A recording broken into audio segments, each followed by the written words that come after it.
Bonjour, ladies and gents. Welcome back. Thanks for tuning in. In this video, I'm gonna give my thoughts about the two matches that played yesterday in the quarterfinals. That was between Rafael Nadal and Jannik Sinner, and Diego Schwartzman against Dominic Thiem. Rafa won in 3 straight sets, like I predicted, but this time he really had to work for his money. Sinner put up a hell of a fight. This future, maybe Grand Slam winner, maybe the future #1 in the world, we don't know, but he sure have the potential to do something great, in his career, and he is gonna be a top player to count on in the next upcoming years. He is ranked 76 at the current moment, but he will sure advance. And then we have Dominic Thiem's performances against Diego Schwartzman. That was a 5-set epic physical battle, a match that had almost every ingredients that you are looking for. It was so super exciting, but Diego was a stronger man in this match, and he has really showed that he's a force to count on, especially on clay, because now he has beaten. He beat the king of clay, Rafael Nadal, in Rome, and now he beat the prince of clay, Dominic Thiem, the 2-time French Open finalist. He made the match. He won this match by playing rock solid baseline tennis and mix up the game. And Diego, we all know, this was not an upset. This was not a shock. This was this was not an expected win, but we knew that Diego Schwartzman could give and threaten Dominic Thiem. It was not like Dominic Thiem was an overwhelming favorite, because Dominic Thiem hasn't looked super sharp since he entered the tournament. His first couple of matches was pretty easy rounds. He even got an easy test against Casper Ruud, who is a decent clay court player, but against Gaston, something happened there. He was tired. Gaston made this huge amount of drop shots. He mixed up the game. He made life so difficult for Dominic Thiem in that match, and he used a lot of Dominic Thiem's fuel in that match. And Dominic Thiem's tank was not empty, but it was on the way to get emptied. We can say like this: if Gaston in somehow beat Dominic Thiem in the physical level, Diego Schwartzman sure finished him in this match, because it was a high-octanic physical battle. We all know that, because Thiem did some tactical wrongs in this match. He didn't step into, he wasn't getting forward too much in this match. And it's his own fault, I think, because if you refuse to move forward, and you meet a fit guy like Diego Schwartzman, he hits the ball like a ball machine. He's like a wall. You will enter a super long contest like Dominic Thiem did in this match. He almost got away with this. He was close of winning this match, because both of these guys broke each other a lot of times. I think totally in the match they broke each other 19 times. Dominic Thiem broke Diego 9 times, and Diego broke Dominic Thiem 10 times. But Dominic Thiem was not better than Diego Schwartzman in converting those break points. He had 22 chances, only took 9 of them, and Diego Schwartzman, on the other hand, took the 10 out of 16 opportunities in this match. So in this match, Thiem wasn't really up in his normal standard. He didn't serve as great as done before. He didn't return as good. He did way too much unforced errors in this match. He was exhausted. He couldn't take care of all of those breakpoint opportunities. And Diego, on the other hand, who is a ball machine, he's like a wall. He's a speed demon. He barely misses a ball. He rushes to everything. He runs after everything like Novak does. He returned better in this match, and he took care of those breakpoint opportunities when it most matters. But they broke each other 19 times. So they had huge problem in keeping their serves, staying alive in their serves. That was because when you watch that match, if you go in set by set, the outcome of every set, every game was so unpredictable.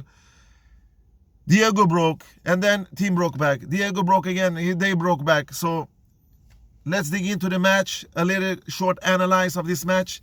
First set, a 7-1 tiebreak victory for Diego Schwartzman. He gets a break point in Dominic Thiem's first service game. Dominic Thiem saves that and get through. In the first set, Thiem played too many short balls, and and was very passive, like he was in most of the match. And Diego took advantage. He stepped into the court and executed those winners. And then Thiem was up 6-5 and 30-0 in Diego's serve, but Diego fought back and won the tiebreak 7-1. Thiem was really playing bad in the tiebreak, made too many unforced errors like he did in the whole match. I'm going to go into the rest of the stats later. In the second set, Dominic Thiem broke Schwartzman's serve immediately. And then after a while, Diego broke back again. And when the match was up 4-4 in the second set, Dominic Thiem had 3 break points. He was up 0-40 in Diego's serve. It was an epic long game. It was 15-minute long game, and Diego Schwartzman saved 7 break points in that game. But then they went back toe-to-toe to 5-5, and then Thiem broke him and served out the set. And then onto the set 3, which was the most exciting set of all of the sets. They broke each other 4 times. 4 times. They couldn't barely hold the serve. Both of them struggled in their serve. Diego was up 3-1 and 5-3, but Thiem managed to come back. Thiem saves the set points. He leads 6-5, but loses his serve again. And then we're on to a tie break where Thiem is up 5-1, 6-4, and finally wins the first set by 8-6 in the tie break. And then on to the fourth set, they broke each other 2 times each again. Schwartzman is up 5-4. He has 3 set points during this game, but during that set, but can't take care of every opportunity. But sooner or later he win that tie break 7-5. It was a very roller coaster tiebreak. Also, the whole set was when you watch the match, you wasn't certain if is he gonna hold his serve, is he not gonna hold his serve, is he gonna hold his serve or not, because both of them show that you can't rely on everything on anything in that match. But anyway, Schwartzman won that super important tiebreak 7-5, and then in the 5th and deciding set, the air went out from Dominic Thiem. He was tired. He struggled in every of his service game, and Diego broke him, I think, 2 or 3 times in that final set, and won 6-2. And this match showed that why Dominic Thiem is unreliable, because he made so many unforced errors. He made 81 unforced errors in this match, 65 winners. He won 59% of his first serves in and 62 of his second serves in. The 59% of first serves winning is not a huge number. He should have won more points. He won more points on his second serve. That's because his second serve is it's not similar to his first serve. He put a lot of top spins, angles, and find the corners with that, and try to move Schwartzman from the court. And he managed to do that successfully. 62% is great numbers, but 59% in his first serve is not okay numbers if you want to beat a guy like Diego Schwartzman, who is a solid returner. And he returned Schwartzman's serve okay, he could have done a little bit better. He won 38% of Diego's first serves and 40% of his second serves. And like I said, only converted 9 out of 22 break point opportunities. That's not great numbers. If you want to win a tight match like that, at least the first 4 sets.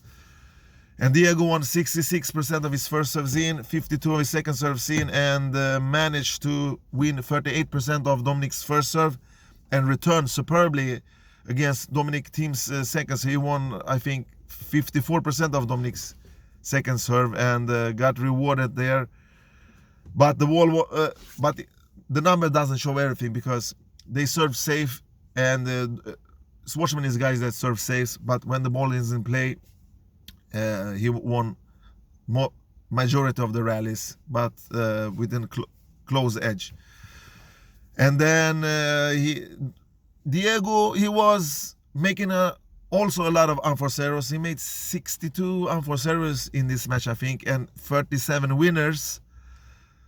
So all in all, the stats were almost not equal, but similar, because Dominic Thiem hit 16 more winners than he did.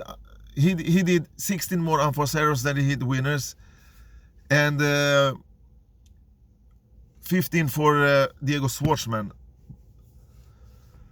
So Diego really took care of his, took full advantage of his short height, as you all know, because of the low bouncing.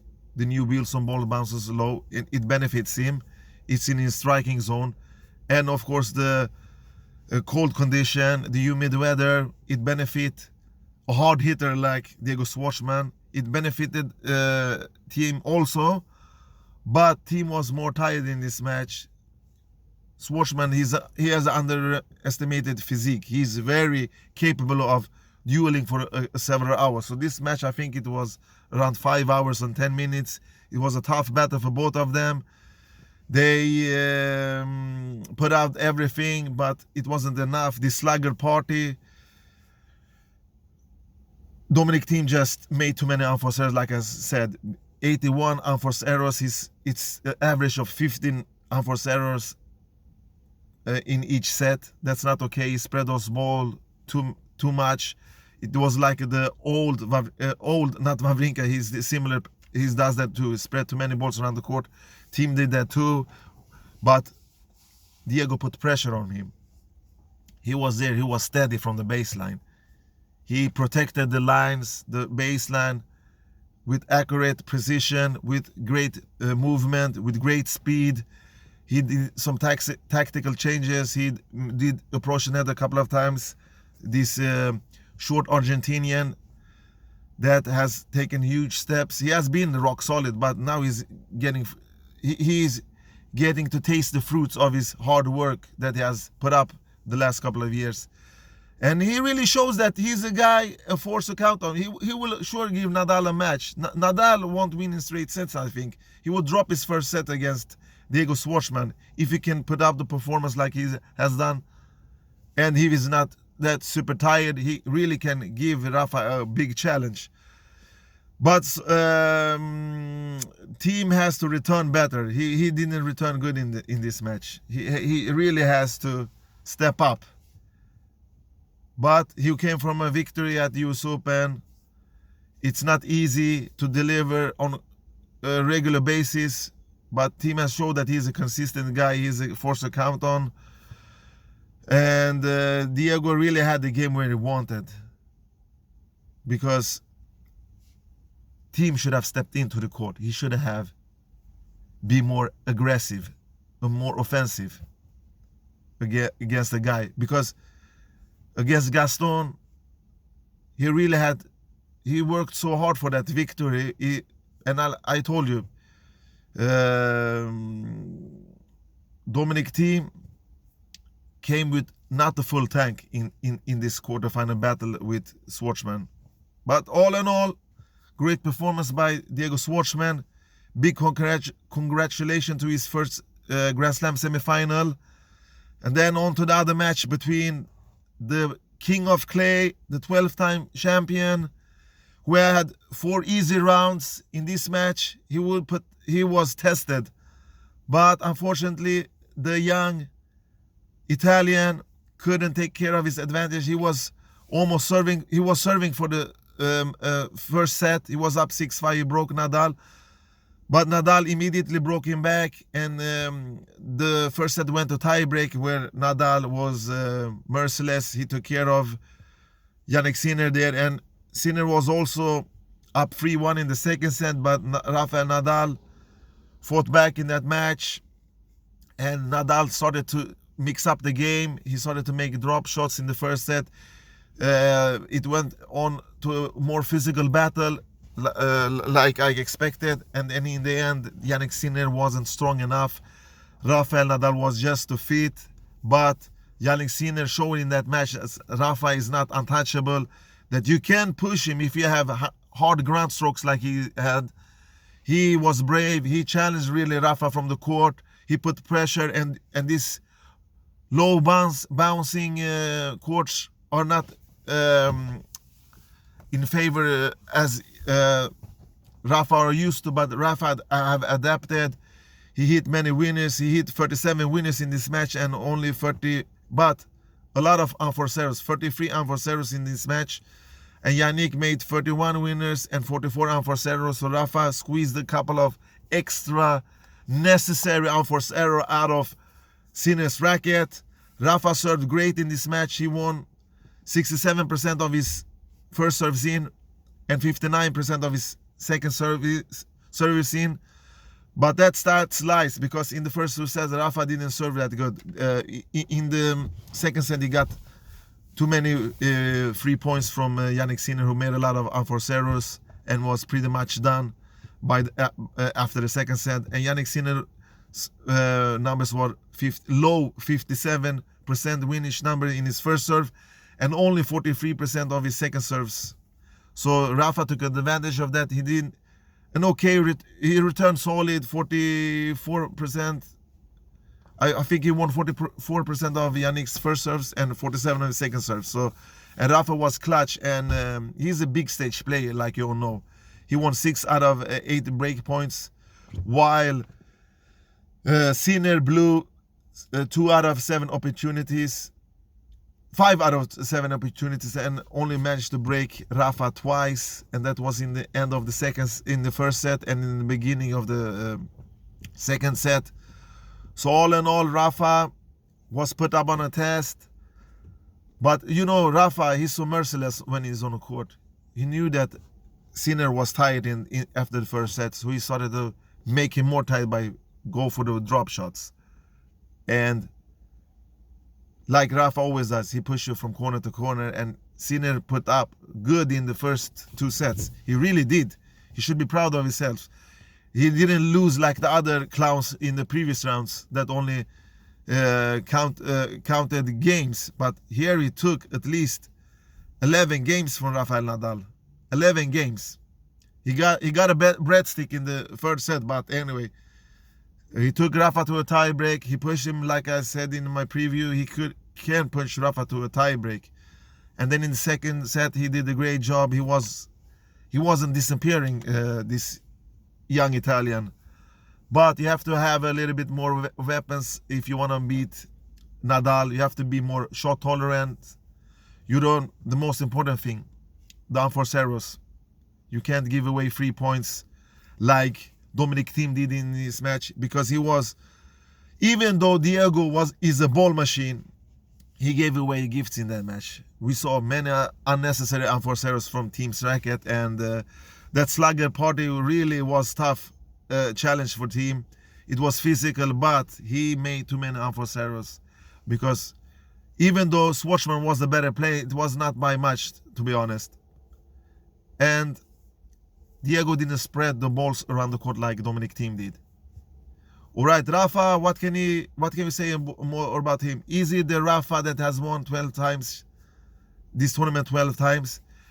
Is he as convincing as he's been before? Really, the first week at Roland Garros doesn't prove so much to me about Rafa's standard. It's when he reaches this second week, the quarterfinal, semifinal, you really see the real Rafa.